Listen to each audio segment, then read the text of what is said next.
আসসালামু আলাইকুম প্রিয় শিক্ষার্থী।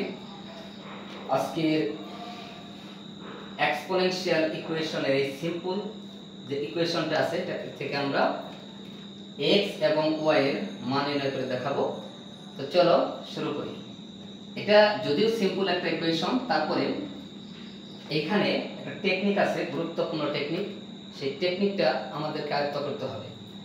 আমরা যদি ভিডিওটি একদম শুরু থেকে শেষ পর্যন্ত দেখি তাহলে এই টেকনিকগুলো আমাদের আয়ত্তের মধ্যে চলে আসবে। তো আমরা শুরু করি। এখানে যেমন এখানে 3 to the power x minus 3 to the power y।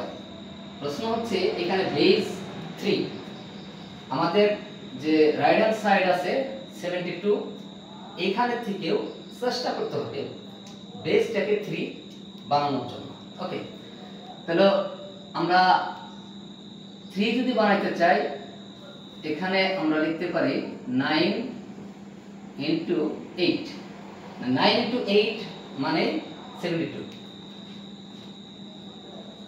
3 to the power x minus 3 to the power y equal to 9 এর কে ভাঙিয়ে আমরা 3 স্কয়ার লিখতে পারি। আর এখানে 8 রয়ে গেল। 3 to the power x minus 3 to the power y equal to 3 to the power 2, that is 3 square. এখন 8 কেও আমাকে চেষ্টা করতে হবে 3 বানানোর জন্য। তাহলে এখানে 9 minus 1, তাহলে 8 এর সাথে এটার মানের কোনো পরিবর্তন হয়নি। ওকে, 3 to the power x minus 3 to the power y equal to 3 to the power 2। আর এখানে আমরা 9 কে 3 স্কয়ার তৈরি করতে পারি।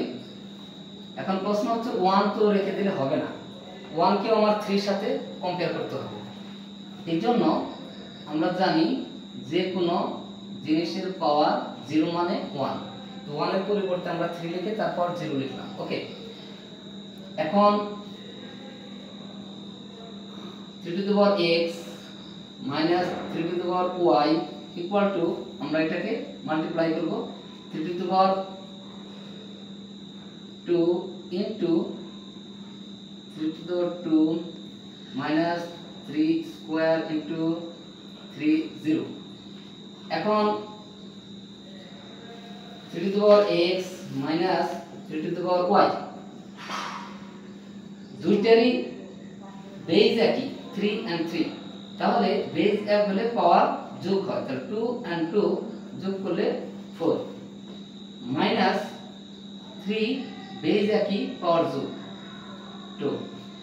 এখন আমরা খুবই ইন্টারেস্টিং একটা বিষয় ফেস করব এখানে, যে এই লেফট হ্যান্ড সাইড এবং রাইট হ্যান্ড সাইডের মধ্যে কম্পেয়ারিং করব। 3 টু দি পাওয়ার x এখানে আগে যেটা আছে প্রথমে 3 টু দি পাওয়ার 4, অর্থাৎ এটার সাথে এটার কম্পেয়ারিং, যেহেতু বেস একই।